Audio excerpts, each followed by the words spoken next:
SLAB is the first controller designed and made to work with Serato Studio. As a natively mapped MIDI controller, SLAB puts everything from Serato Studio right at your fingertips, so you can stay in the zone without having to reach for your mouse. It's designed to work with Serato Sample and even Serato DJ Pro as an accessory device. But for this video, I'll show you how to make a beat on SLAB in Serato Studio. Let's start with the drums. Hold Shift plus Auto Set to select a genre and we'll generate a pattern from Studio's library. You can always hit Shift plus Delete to clear the deck so you can do your own thing. Let's give it some feel. Set SLAB to strip mode and use the touch strip to quickly dial in the swing for the drums.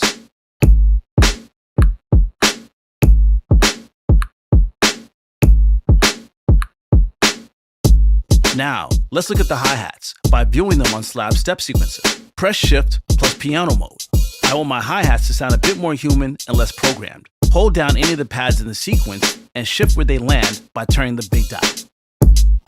And to adjust the velocity, again, hold down any of the pads that you want to change, and this time, we'll use the touch strip to dial in those playing dynamics. I can do the same process for anything in the kit, snares, claps, or even kicks to make adjustments to the beat. To get out of the sequence view and back to the full playing kit, press trigger mode.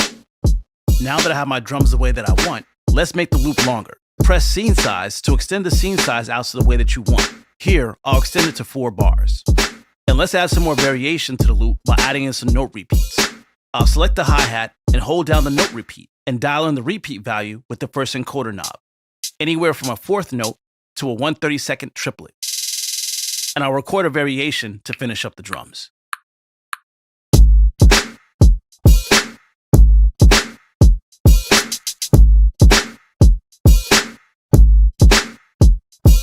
Now, let's chop up a sample. I'll create a new scene by pressing Scene Select and tap on an empty pad to make a new scene. Let's navigate the library to load in the sample.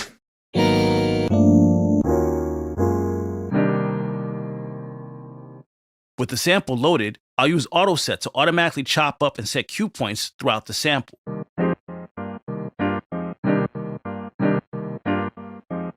If you want to change the Auto Set mode, you can hold Shift and press Auto Set. You can favorite the cue points you like and press Auto Set again to find more. If there are any chops that I don't want, I'll hold down Delete and press the pads. And if I want to scroll through my sample, I'll set Deck Scrub as the dial mode. This way, I can tap on any of the empty pads and assign cue points. I can choose whether I want to tap to trigger or hold down a pad for each chop's playback with the trigger mode button. Let's quickly dial in the frequencies and volume. Press the encoder mode and then go to Deck EQ to shape the track's highs, mids, lows, and levels using these 4 encoder knobs.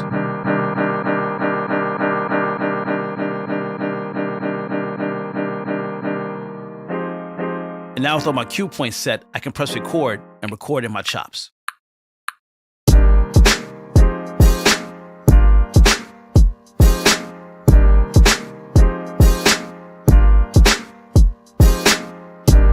Now, let's make another scene and load another sample to do something different. I'll separate the sample stems. I only want the melody, so I'll mute the bass and everything else. Press the encoder mode button and select deck stems, and press down on the encoder knobs to turn off any of the unwanted stems. And for the melody stem, I can turn the encoder knob to adjust the level of the stems to my liking. And like I did before, I'll tweak the EQs and the deck volume.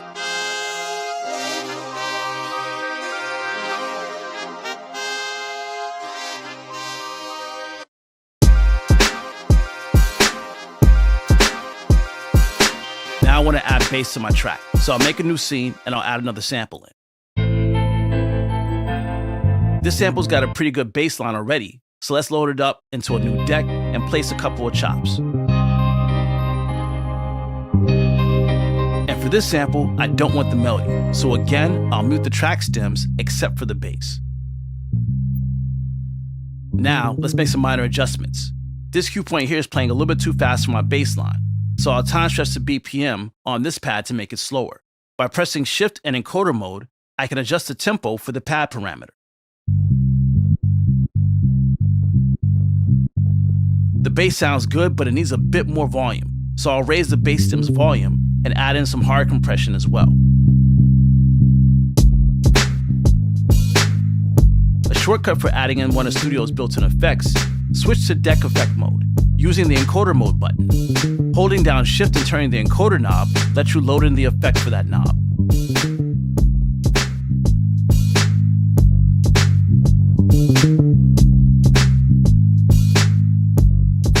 Alright, now that the bass is done, let's make another scene and play out some ARP notes. Let's add a synth to another instrument deck. All the pads are available in key because playing key is active.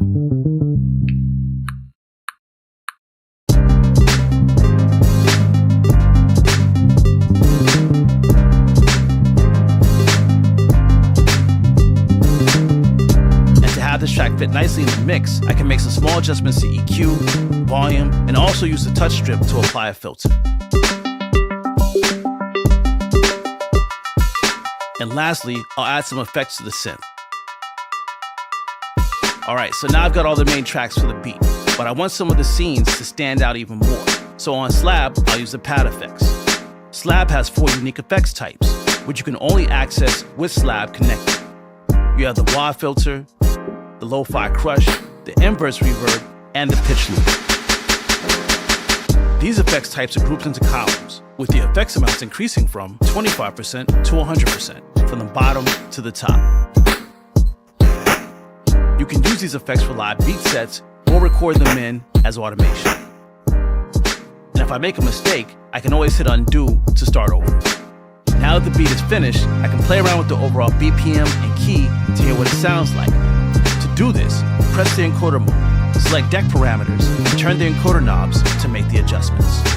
Slower or faster, or pitched higher or lower. And that's it. Grab SLAB and bring beat making back to your hands. Head over to Serato.com to learn more about SLAB and Serato Studio.